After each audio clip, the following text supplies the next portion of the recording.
Welcome to the briefing then for Wednesday the 19th of October. Hope you all had a good evening. Just taking a quick run through then of this morning, some of the overnight news flow and what to look out for in today's session. Starting off with already this morning, you've had a slight bit of downside pressure in stock futures as we've gone through the European cash open.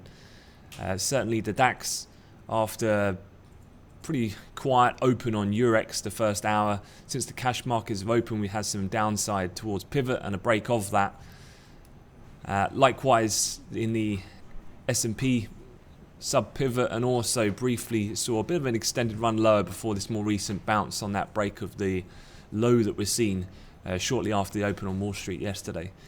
Overall though, in terms of major macro news, there's not really a great deal to speak of. There's been the data overnight in China, which we're going to look at shortly, but nothing kind of groundbreaking to really pin one headline on some of the selling pressures from this morning. Certainly from a European earnings perspective, things have picked up pace, but a bit of a mixed bag between positive and negative results. But certainly there is one that I want to quickly talk about, which did come out last night, and that is Intel. Intel released their earnings after the close yesterday.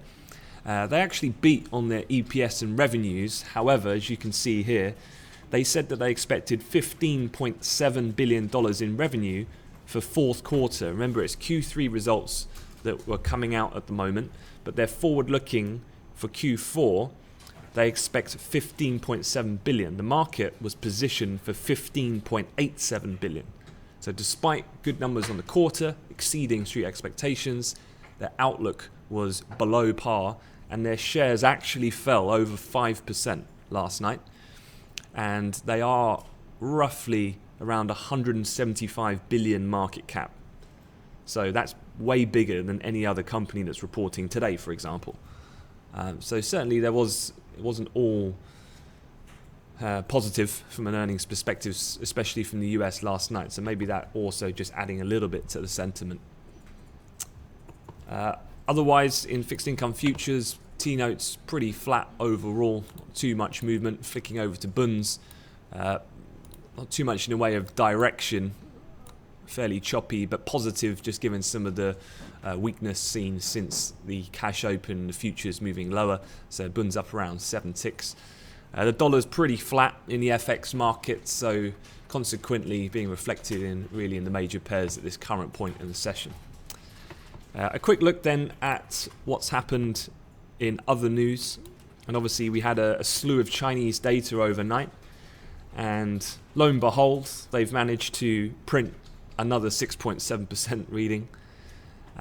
Eerily consistent, some would say, for China, which puts them on track for their year-end target, what the government states, which is actually 6.5%. So consistent data, and actually in terms of the Shanghai market, pretty quiet. There wasn't actually much movement on the back of these.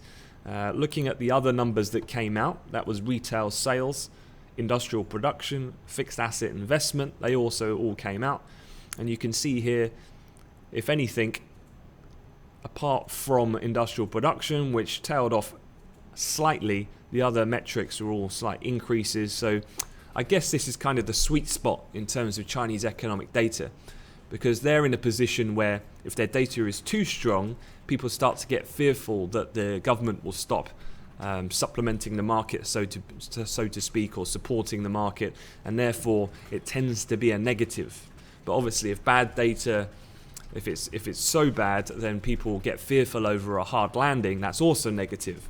So the fact that these are consistent, tracking at a pretty similar rate to previous numbers, if not just a tiny bit better on some metrics, such as retail sales and investment, then that's kind of the Goldilocks, if you like, for them. And so minimal movement in Shanghai. Quite an interesting chart though on their fixed asset investment. You can see here. Obviously, looking on this timeline, this is from 2014 to the present day. But looking at 2016 specifically in January, you can see this is when this massive movement happened in what otherwise was a closely correlated over the three lines. Now, obviously, this came into the period of when China went through a huge episode of volatility at pretty much the first trading day of the year. That devaluation of their currency, the fears of a hard landing, and so on and so forth. What's interesting here, though, is that private compared to state investment or fixed asset investment, there's been a huge increase in the state stepping in, propping up and keeping the overall decline fairly minimal. But private investment has plummeted. So just quite interesting to see the other ways and means in which China, supports its economy. Moving on, the other news to update you, this was obviously, let's have a look at the journey the pound took yesterday, because certainly there was it seems as though the UK Attorney General and this Brexit debate in Parliament is certainly the new OPEC in terms of headline toing and froing and he said, she said, denial and back and forth. So we had that big move overnight the previous day. Then we kind of steadied. The CPI number came out here, and that overall was really, after the whipsaw price action seen over the release, nothing really too surprising on that regard. Albeit we are increasing at a fairly rapid rate, but it was really largely in line with how the market was positioned, given the sort of incline that we'd seen ahead of that release. Then actually the biggest number came, or the biggest move came a bit later, roughly around an hour after we had that first headline that was talking about the fact that Theresa May essentially would need to have a parliamentary approval in order to cement the Brexit decision. That would then, the theory being, would lessen her ability to maintain the hard Brexit stance, as other politicians of an opposition party would be able to put forth their arguments, and so leading to a soft Brexit, and we rallied. That just then got denied. Then we had a couple of source comments very late around European close, and we continued to track higher all the way up till pretty much European close at 4:30, and then we've just drifted back slightly. But the latest state of play is pretty much where we left it. Now, this came out just before midnight on the BBC. So Downing Street has said it is very likely MPs will be able to vote on the final Brexit agreement reached between the UK and the European Union. So actually, the first headline that we had that caused prices to rally was the factual one, which they're sticking with at the moment. So number 10 confirmed the comment by a government lawyer in the High Court represented the government's view. The vote would take place after negotiations have taken place, with the Brexit already triggered using Article 50. So that's quite interesting. So basically what Parliament are going to vote on is not the triggering of Article 50, but the deal in which the government gets. Are they going to be happy with it, essentially? So maybe it's not quite as positive as some of the headlines were suggesting, which was more about, are we going to trigger it in the first place?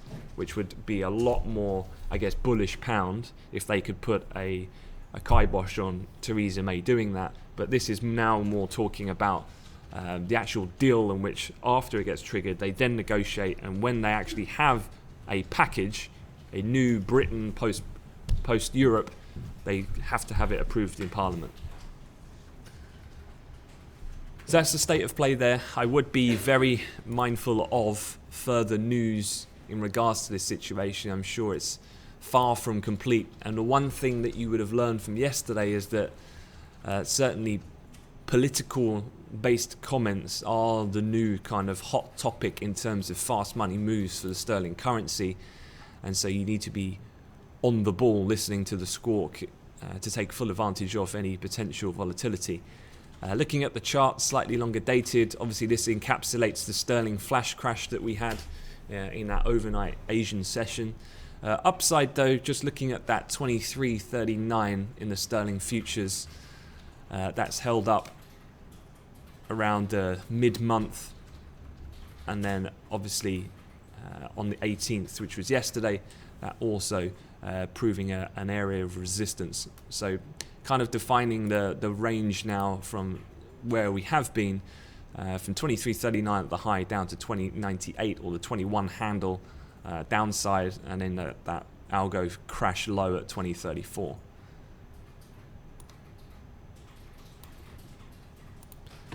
Other things that we have seen are oil numbers. We've had the crude oil inventories, Zero Hedge doing their usual sensationalism. They were talking about this dump and pump, they're calling it, which is a new one. It's usually the other way around. So dump, pump, and then you've got the second one, and then you've got the next rally. Yeah, they're trying to... It's a bit, I mean, looking at this, the only thing you can do is there hasn't really been much news flow when the market's actually come off fairly aggressively. But the one thing you can identify is the timing. Seems to be that as soon as the NYMEX pit opens, certainly in the last couple of days, that seems to be the real kind of trigger point for when prices immediately start to come under some selling pressure. You can see these are essentially the last 3 pit opens. And pretty much triggering right from the off is when you've had the biggest downward momentum. Now that hasn't coincided with any actual specific news. And so maybe then just when we go through today's open, just be keeping an eye on prices, but it's more really this latest move which we're more concerned about, because obviously we shot higher last night. We rose pretty much from 50.71 up to a high of around 51.10, eventually peaking in Asian trade at 51.11. So a fairly nice move on the back of the APIs. So let's just quickly run you through those numbers. The chart I'm just showing you now, you can see it visually. So API reported a drawdown of 3.8 million. Don't forget, this is from a previous build of 4.85, which I think was the highest in 6 months that we had last week. So a full reversal of that. The market was positioned for a build estimate of 2.1 million build, and obviously this is a draw of 3.8 million. Cushing was a draw of 1.96 million. That was the biggest draw in Cushing, as you can see here, since February of 2014. And remember that Genscape number? So the Genscape Cushing was a draw of something like 2.3 million. I think it was on Monday, so that was a fairly good guide. We've come in similarly large drawdown in the Cushing number here. That's probably the more standout one, if anything, because that you have to date back quite far to get the last reading of that sort of size. Gasoline was a build of 929,000, distillate a draw of 2.3 million. So overall take from this data, although gasoline was this minor build, I would say is more leaning to being bullish, and hence the price rise that we had overnight. We've held on to that, and so we trade up 50 cents still this morning at above the 51 handle. So the 51 handle as well, if I just remove the actual, make a bit of space here on the chart, it's kind of held up well with the support from overnight in Asia. After we blasted higher, it pretty much touched to the tick, or 51.01, before then moving slightly higher again. Again, this is when interpreting these numbers, often you get the move overnight when electronic trade, it's fairly light because the NYMEX session's already closed 2 hours prior to that data coming out. So certainly there's no floor volume going through. But US traders looking at it, then you get Asia, it's kind of sidelined. But then Europe comes in, digests the figure, you get another little squeeze up by about another 20 cents or so to be where we are now. So obviously the market's positioned for bullish numbers. Upside, certainly, given the right set of data, then this kind of high from a few days ago certainly could be tested. And you've got R1 sitting just sub that at 42. But then downside, obviously, you've got the retracement back to pivot would take us pretty much to the pre-API levels. That will be for the oil numbers for later on this afternoon, of course, at 3:30. Quick look then at the calendar for today. Chinese data obviously out the way. UK numbers, we've got an employment focus As I said yesterday, though, employment really not a big deal for the UK economy, certainly from a monetary policy perspective. That's kind of very much focused on inflation at this given point in time. 4.9% has been your consistent reading for unemployment. The number of unemployed declined, employment increased, and the employment rate remained at the highest since this series began. So these are the best levels since this data's been tracked many years ago. So a pretty healthy state of play on that metric alone for the UK. So as a consequence, then the actual market movement on the back of this will likely be minimal. Other things though in the afternoon, housing starts, building permits from the US, but likewise that will probably pass without too much impact for the marketplace. For any FX live traders, you've got the CAD decision. That always adds a huge degree of volatility to the CAD. CA6 for the futures, so that's the rate decision that's going to be left on hold, but they have their policy report, and then of course Polos gives the presser shortly after. You've got the oil numbers in the afternoon, and then a couple of speakers later. Feds Williams at 1:45, but then Haldane and Kaplan will be after European markets close. The other thing actually that's not included on here, just to be aware of, is that obviously tonight marks the third and final debate between these two, round 3. Taking a quick look on the state of play at the moment. So this is that political website that I've mentioned a few times, and certainly this is going to become ever more important as we go through the coming weeks, as we get closer to voting in the US elections. So Real Clear Politics. This is their electoral map, which is essentially a predictor of what the current polls are suggesting, their overlaid analysis, and how the current sentiment on what the vote would look like. Remember, the key number here, the magic number for the US election, is that one, 270. And as you can see here, in terms of Clinton, we're looking at 256. So she's only 14 college votes short of taking it. And that's on the ones that she's pretty much assured, or at least are leaning Democrat. So of the 112 that are called toss-ups, or those seats that are joined to the swing states, such as Florida, North Carolina, and so on, she only needs to grab 14 of that 112, and then she's got it. It's done. And so you can see then it's, at this point in time, still leaning heavily in favour of Hillary.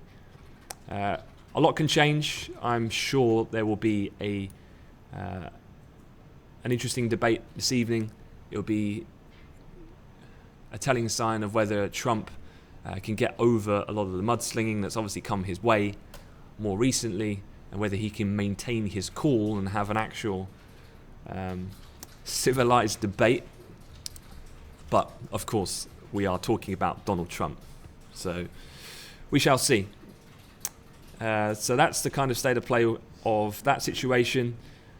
And finally, a quick look at the earnings coming out today. There's really no one of too great a significance. As I said, Intel were a miss. That was important because they are somewhat a bellwether, certainly for the chip-making sector, which is only comprised of very few companies. For technology companies, it can often have a bit of a knock-on play for negative sentiment, and then they are a pretty huge company. As I said, they're probably a good $100 billion bigger than anyone who's reporting today, for example. The bigger names to look out for, you've got Morgan Stanley, but given the bank names already seen, unlikely they're going to have too much movement on prices. They will undoubtedly exceed forecasts like the other banks have on Wall Street. No one else really stands out to me too much. Aftermarket, you have eBay, which is often watched for the tech sector itself. And then these are all mid-caps, which are sub 20 billion, is how they're defined. And really, these, from an index futures trading point of view, very rarely will these have any type of knock-on effect for what market you guys are looking on. Okay, so just a quick look. The SPU's just hitting fresh lows then as I speak. So just keep an eye on that, because you had a pretty decent close to the upside last night on Wall Street on really very little news.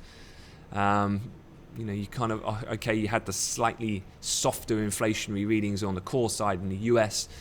You know, maybe that was a bit of a catalyst, but certainly not too much. And a bit of a pullback here is not entirely surprising. So the DAX as well, we're just coming close to retesting that earlier low printed shortly after the cash open. So just keep an eye there as well. Okay guys, that's the morning briefing. Enjoy your session and have a good trading day.